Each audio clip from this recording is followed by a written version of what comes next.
സാങ്കേതികമായ തടസ്സമുള്ളതുകൊണ്ട് വരാൻ പറ്റിയില്ല. അതുപോലെ തന്നെ സംസ്ഥാന ട്രഷറർ സൈനുദ്ദീൻ വരാമെന്ന് പറഞ്ഞിരുന്നു. സാങ്കേതികമായ കാരണങ്ങളാൽ അവർക്കും പങ്കെടുക്കാൻ പറ്റിയില്ല. ഏതായിരുന്നാലും കണ്ണൂർ മേഖലാ സമ്മേളനം തുടങ്ങാൻ ഉദ്ദേശിക്കുകയാണ്. നമ്മൾ ഈ പരിപാടി നേരത്തെ ആസൂത്രണം ചെയ്തിരുന്നായിരുന്നാലും കുറച്ച് സമയം താമസിച്ചതിൽ ആദ്യമായി ക്ഷമാപണം ചെയ്യുന്നു.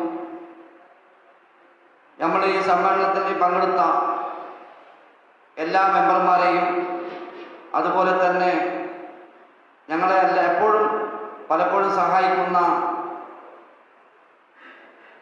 മിഷനറി ഐറ്റംസുകൾ യാൻമറു JCB അങ്ങനെ പല മിഷനറികളുണ്ട്, കാറ്ററിംഗ് അങ്ങനെയുള്ളതായുണ്ട്. അവരെയും നമ്മൾ ഈ സമ്മേളനത്തിന് സ്വാഗതം പറയുന്നു. അതുപോലെ തന്നെ ഈ മേഖലയിൽ കണ്ണൂർ മേഖലയിലും മറ്റു മേഖലയിൽ നിന്ന് വന്നവരായ പ്രസിഡന്റ്, സെക്രട്ടറി, ട്രഷറർ, മറ്റു ഭാരവാഹികളെ അവരെയും ഞാൻ സ്വാഗതം ചെയ്യുന്നു. ഈ സമ്മേളനം ഉദ്ഘാടനം ചെയ്യുന്നത് സംസ്ഥാന ജനറൽ സെക്രട്ടറി, നമുക്കെല്ലാവർക്കും സുപരിചിതനായ ഒരു നേതാവാണ്. ആരെയും പരിചയപ്പെടുത്തേണ്ട ആവശ്യം ഞങ്ങൾക്കില്ല. സംസ്ഥാന ജനറൽ സെക്രട്ടറി സെമീർ ബാബുവിനെ ഞാൻ ഈ സമ്മേളന വേദിയിലേക്ക് ഹാർദവമായി സ്വാഗതം ചെയ്യുന്നു.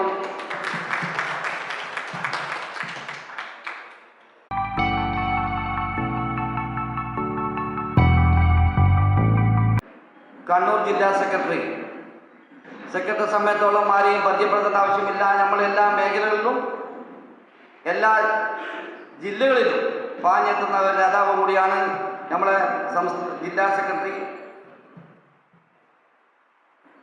അബ്ദുൽ ഖാദർ ജില്ലാ പ്രസിഡന്റാണ് അബ്ദുൽ ഖാദർ സാഹിബിനെ ഞാൻ ഈ സ്റ്റേജിലേക്ക് ഹാർദവമായി ക്ഷണിച്ചുകൊള്ളുന്നു.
നമ്മുടെ സംഘടന ഉയർത്ത്.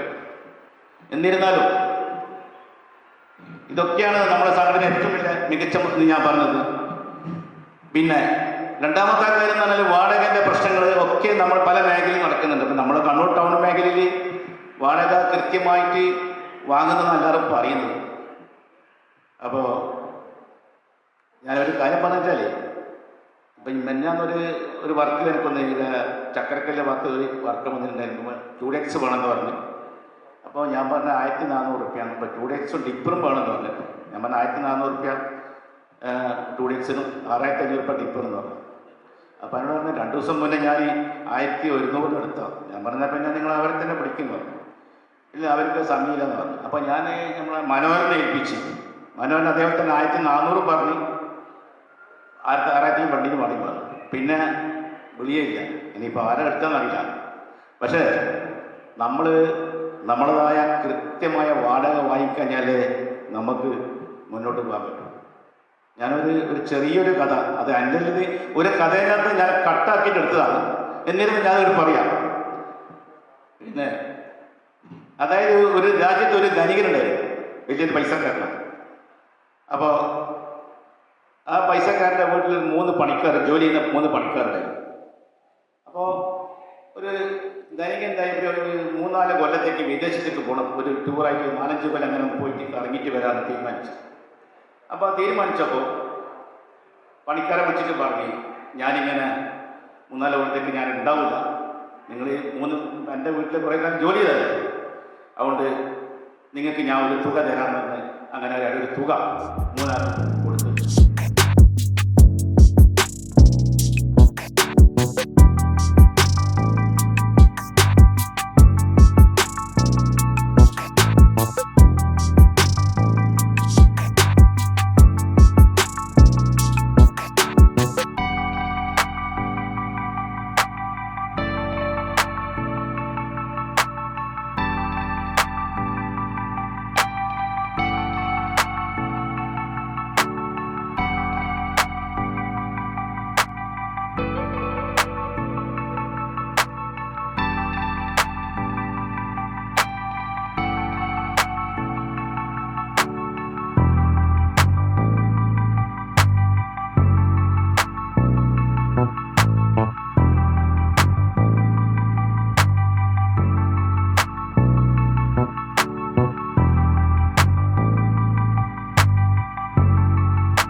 പ്രത്യേകിച്ച് നമ്മുടെ മലബാർ മേഖലയിൽ റമദാൻ മാസമായി കഴിഞ്ഞാൽ വർക്കുകൾ പൊതുവെ കുറവാണ്.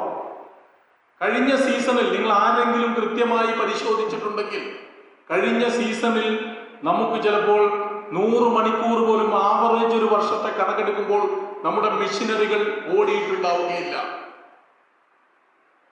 നമ്മളൊക്കെ പലപ്പോഴും EMI അടക്കുന്നത് ഒന്നല്ലെങ്കിൽ നമ്മൾ മണ്ണടിച്ചിട്ടോ അതുമല്ലെങ്കിൽ നമ്മൾ കടം വാങ്ങിയിട്ടോ അല്ലെങ്കിൽ നമ്മളുടെ കെട്ടിയോളുടെയും മക്കളുടെയും അമ്മമാരുടെ എല്ലാം താലിമാലകൾ അടക്കം ഇവിടുത്തെ ബാങ്കുകളിൽ പണയപ്പെടുത്തിയിട്ടാണ് നമ്മൾ EMI അടക്കുന്നത്.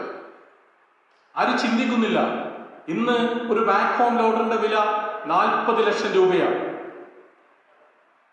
40 ലക്ഷം രൂപ. നമ്മളൊരു 5 ലക്ഷം രൂപ കൊടുത്തിട്ട് ഒരു മെഷീൻ വാങ്ങിക്കുമ്പോൾ 4 അല്ലെങ്കിൽ 5 വർഷമോ ഫിനാൻസ് EMI എടുക്കുമ്പോൾ അതിന്റെ ഇൻട്രസ്റ്റ് അടക്കം നമുക്കൊരു 5-6 ലക്ഷം, നമുക്ക് പലിശ അടക്കം വരുമ്പോൾ ഏകദേശം 45-46 ലക്ഷം രൂപ ആ വാഹനത്തിന്റെ വിലയാവുകയാണ്. എന്തിനു പറയുന്നു? മിനി എക്സ്കവേറ്ററുകളുടെ കൂമ്പാരമാണ് കേരളത്തിൽ നടന്നുകൊണ്ടിരിക്കുന്നത്.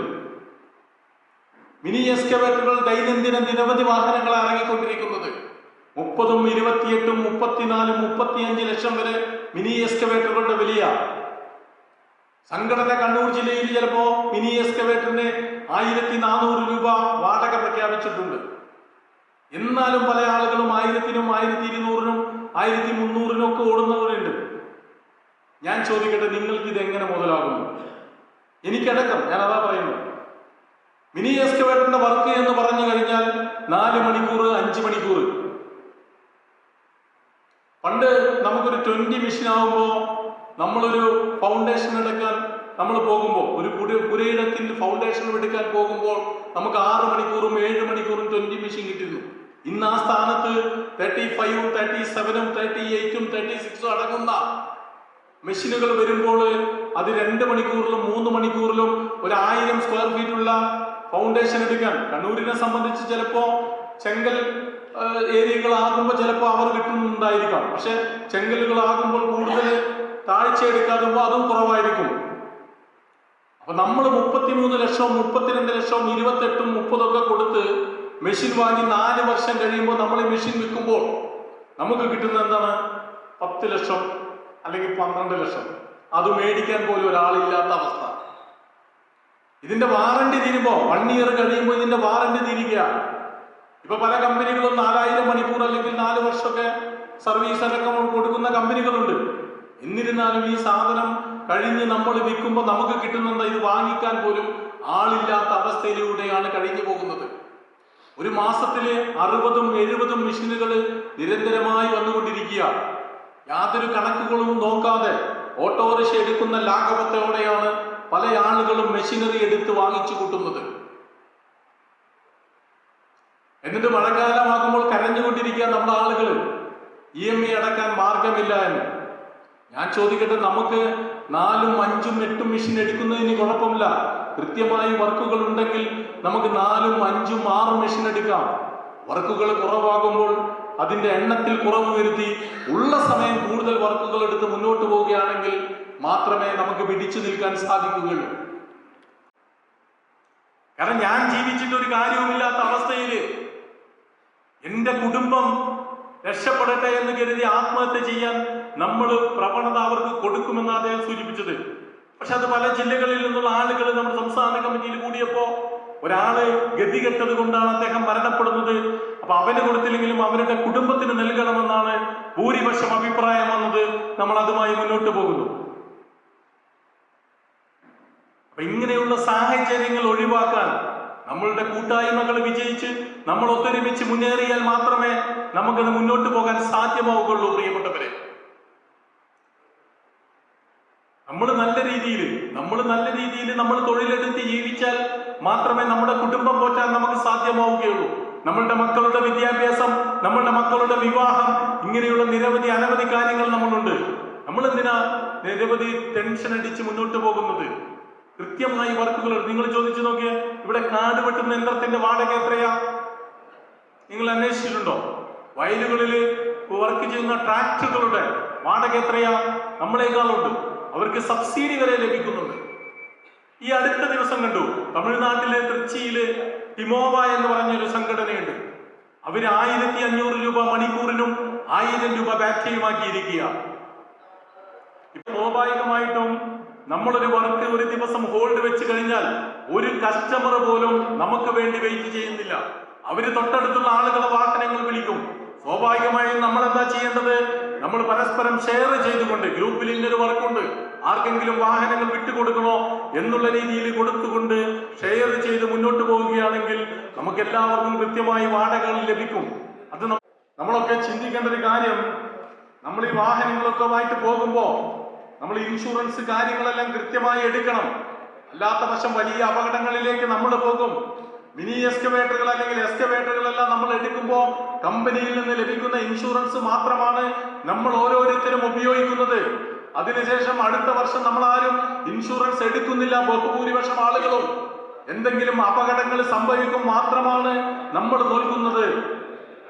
ഈ അടുത്ത ദിവസം പാലക്കാട് ജില്ലയിലെ ഒറ്റപ്പാലം മേഖലയിൽപ്പെട്ട ഒരു മെമ്പറുടെ വാഹനം കഴുകിക്കൊണ്ടിരിക്കുമ്പോൾ അവിടുത്തെ ഒരു ഓപ്പറേറ്റർ ഷോക്കേറ്റ് മരണപ്പെട്ട വാർത്ത നിങ്ങൾ ഗ്രൂപ്പുകളിൽ കണ്ടിട്ടുണ്ടാവും.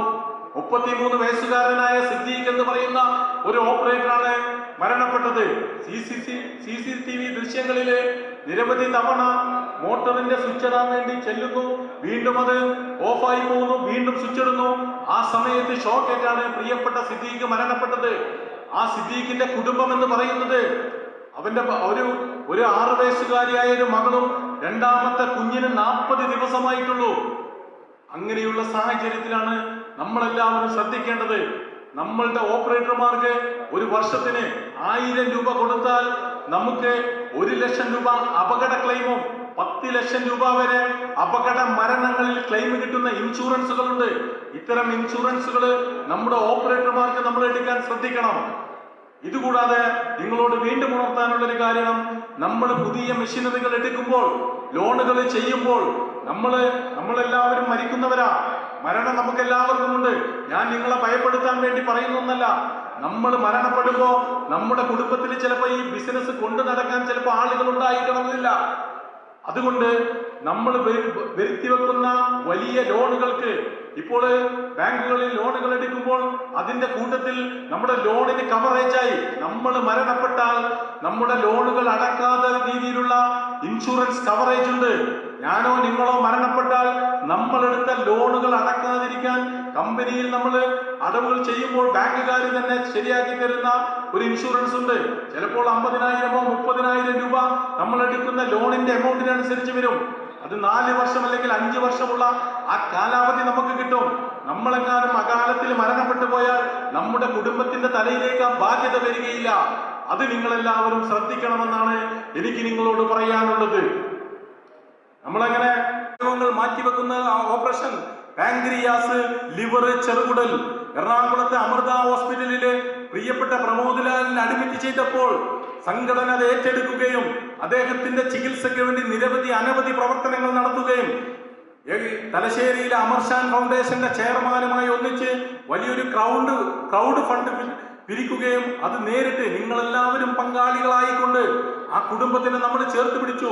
മോഹൻലാലിന്റെ പ്രിയപ്പെട്ട പത്നി അമൃത കരഞ്ഞുകൊണ്ട് പറഞ്ഞ വാക്കുകള് ആ കുടുംബത്തിനാണ് 20ാമത്തെ 10 ലക്ഷം നമ്മൾ കൊടുത്തത്. 21ാമത് നമ്മൾ കൊടുത്തത് മലപ്പുറം ജില്ലയിലെ മുഹമ്മദ് ഫൈസലിന്റെ കുടുംബം. മുഹമ്മദ് ഫൈസലിന്റെ ബിസിനസ് ഈ കണ്ണൂർ ജില്ലയിലെ പല മേഖലകളിലുണ്ടായിരുന്നു. വെട്ടുകല്ല് മണ്ണ് കയറ്റി സിമന്റ് ഫാക്ടറിയിലേക്ക് കൊണ്ടുപോകുന്ന ജോലിയാ മുഹമ്മദ് ഫൈസൽ ചെയ്യുന്നത്.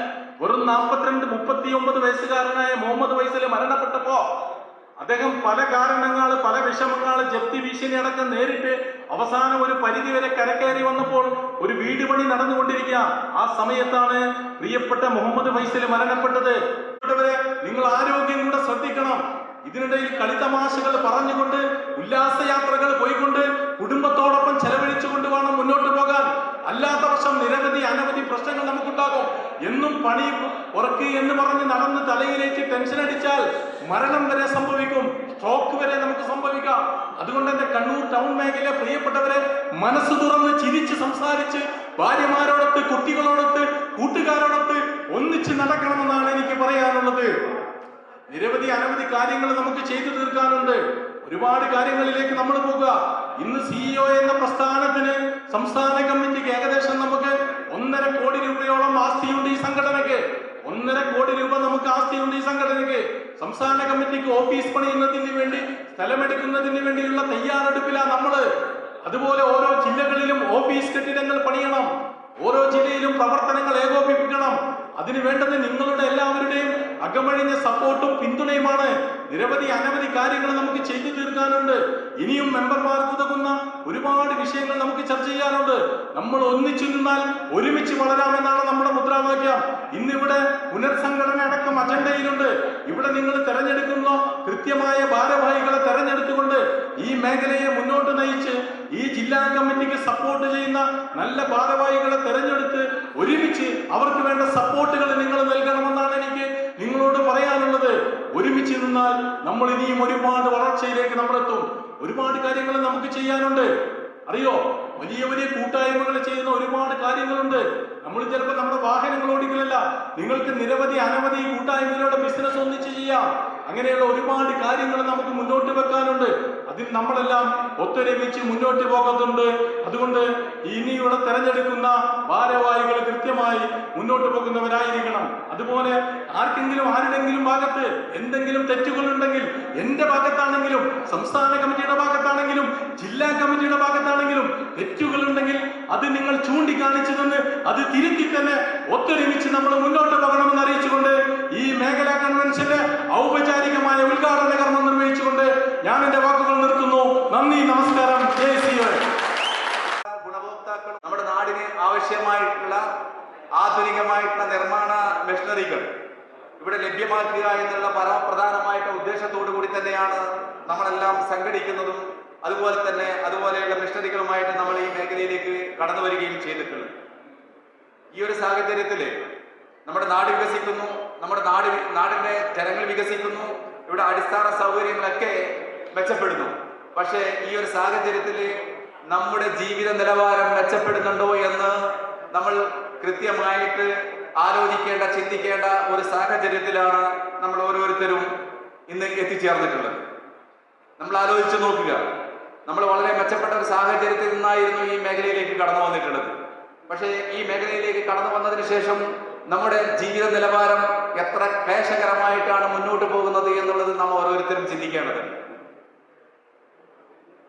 നമ്മൾ വന്നിട്ടുള്ളത് നമ്മുടെ കുടുംബത്തിന് നല്ല മറ്റ് ഏതൊരു ബിസിനസ്സിലേക്ക് ഇൻവെസ്റ്റ് ചെയ്താൽ കിട്ടുന്ന അതിനേക്കാൾ മെച്ചപ്പെട്ട രീതിയിലുള്ള ഒരു വരുമാനം പ്രതീക്ഷിച്ചുകൊണ്ടാണ് നമ്മൾ ഓരോരുത്തരും ഈ മേഖലയിലേക്ക് കടന്നു വന്നിട്ടുള്ളത്.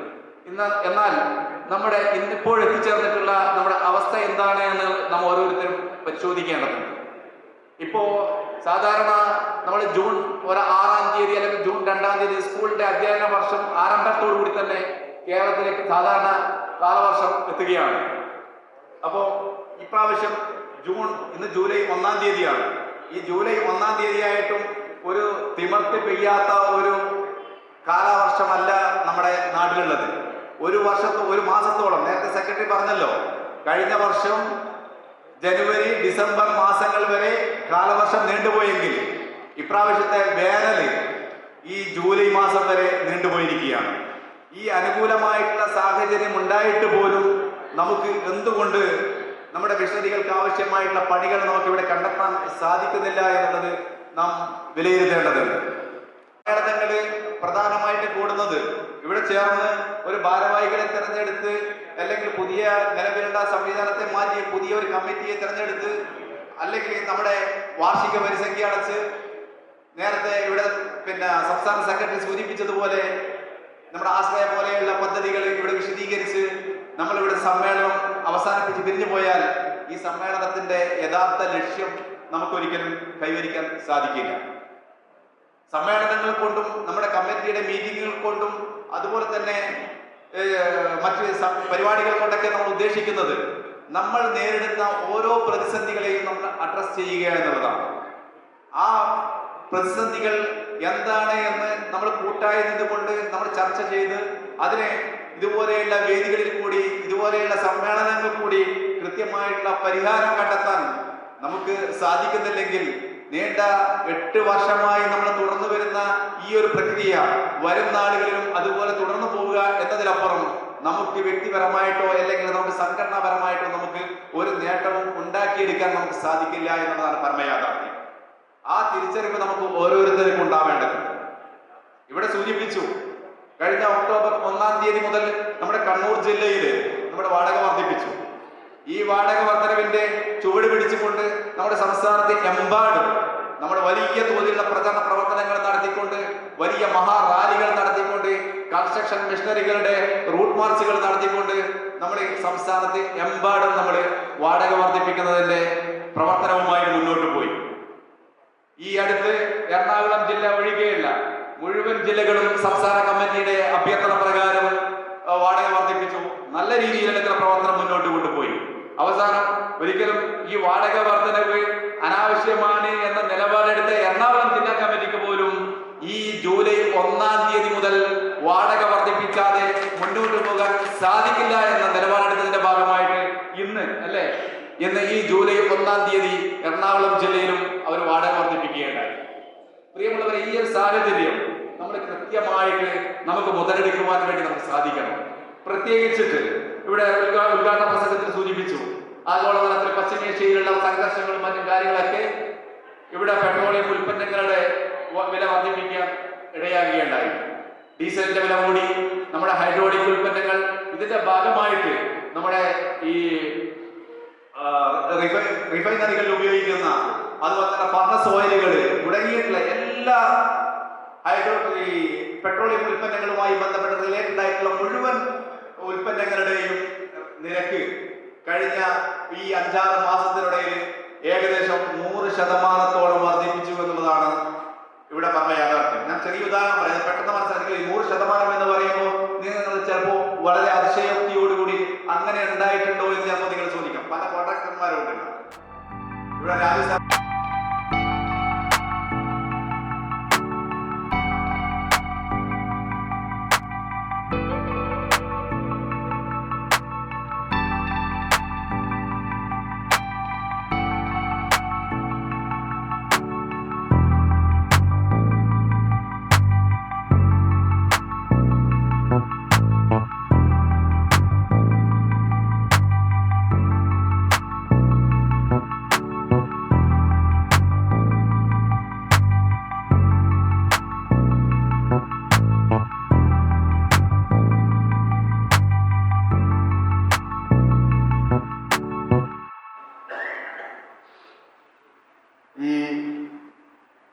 സമ്മേളനത്തിന്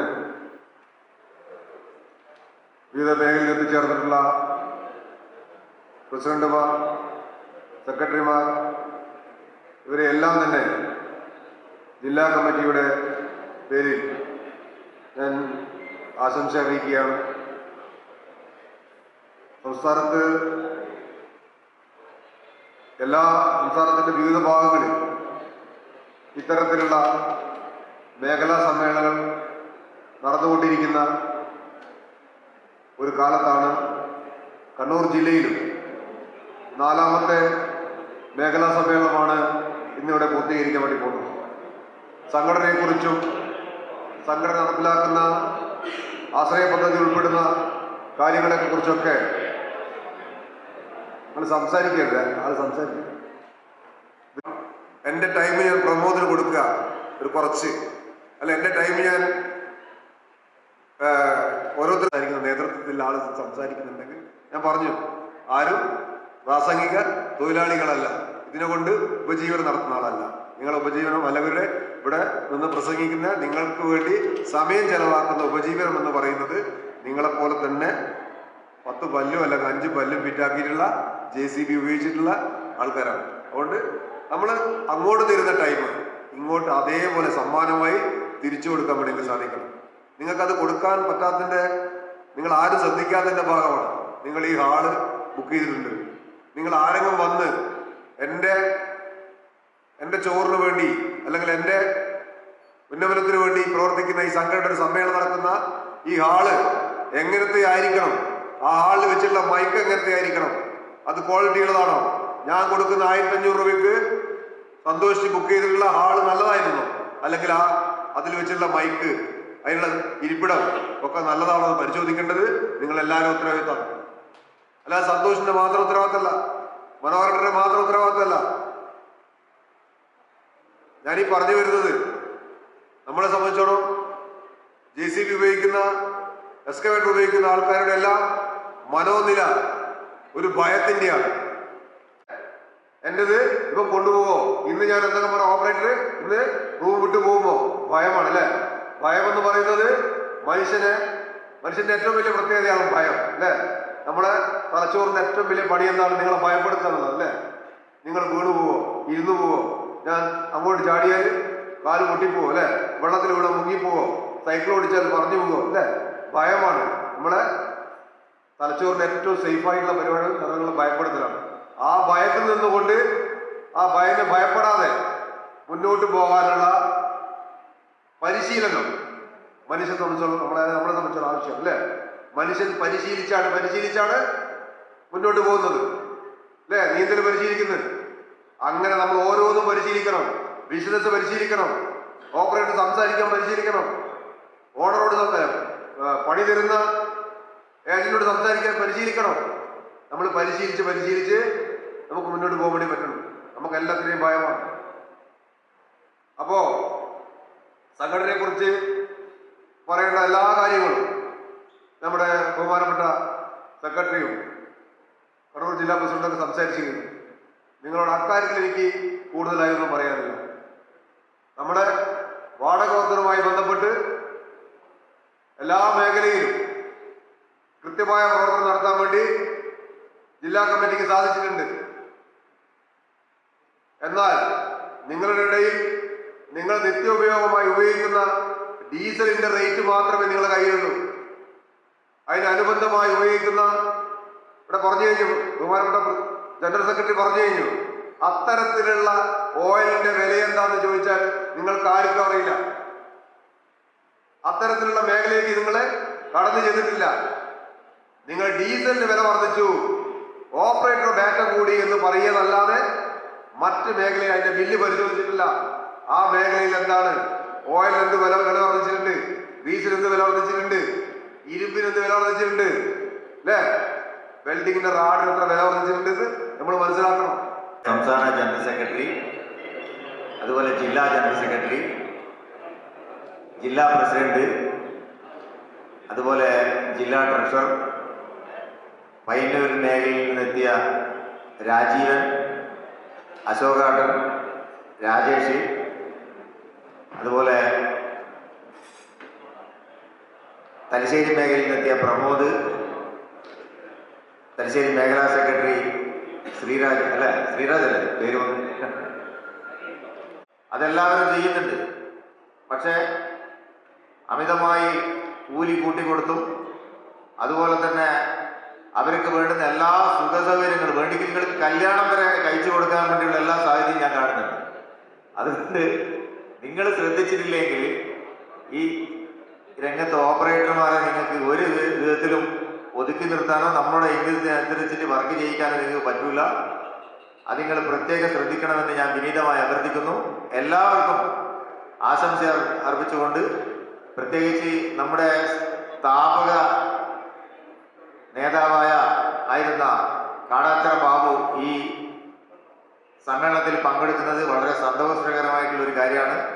അതുപോലെ തന്നെ നമ്മളെ ടൗൺ മേഖലയിലെ പ്രധാന പ്രവർത്തകർ ആയിരുന്ന സംഘടന സ്ഥാപിക്കുന്ന സമയത്ത് ഉണ്ടായിരുന്ന പ്രവർത്തകരായ നിശാന്ത്, മമ്മു അവരെല്ലാം അംഗത്വത്തിലേക്ക് വന്ന് നമ്മുടെ സംഘടനയെ ശക്തിപ്പെടുത്തുന്നതിന് വേണ്ടി സഹകരിക്കാൻ തീരുമാനിച്ചതിൽ വളരെയധികം സന്തോഷമുണ്ട്. ഈ സമ്മേളനത്തിൽ ആശംസാ പ്രസംഗം നടത്തിയ ജില്ലാ കമ്മിറ്റി പ്രസിഡന്റ് അബ്ദുൽ ഖാദർ, ചില കോർപ്പറേറ്റ് കമ്പനികൾ മാത്രമാണ് നിർമ്മാണം നടത്തുന്നത്. റിയൽ എസ്റ്റേറ്റ് ബിസിനസ് തീരെ നടക്കുന്നില്ല. അപ്പൊ അങ്ങനെ ഒരുപാട് പ്രശ്നങ്ങൾ കൂടിയാണ് നമ്മൾ കടന്നു പോകുന്നത്. നമുക്കറിയാം, നമ്മുടെ രാജ്യത്ത് അല്ലെങ്കിൽ സംസ്ഥാനത്ത് നിലവിലുള്ള അമിതമായ വിലവർധന. ഈ വിലവർധനവ് എന്തുകൊണ്ടാണ് ഉണ്ടാകുന്നത്? ഇപ്പൊ ഡീസലിന് വില വർദ്ധിക്കുമ്പോ, ഇപ്പൊ പശ്ചിമേഷ്യൻ രാജ്യങ്ങളിൽ യുദ്ധം കാരണം ഡീസലിന് വില വർദ്ധിപ്പിച്ചു. അന്ന് ഏകദേശം 130 രൂപ വരെ ബാരലിന്, $130 വരെ ബാരലിന് വില കൂടിയിരുന്നു, ക്രൂഡ് ഓയിലിന്റെ ബാരൽ. ഇന്നിപ്പോ 70 നിൽക്കുന്നു. എന്നിട്ട് ആ വില കുറക്കാൻ വേണ്ടി ഗവൺമെന്റ് തയ്യാറായിട്ടില്ല. അപ്പൊ അങ്ങനെ ഉള്ള ഒരു സാഹചര്യത്തിൽ,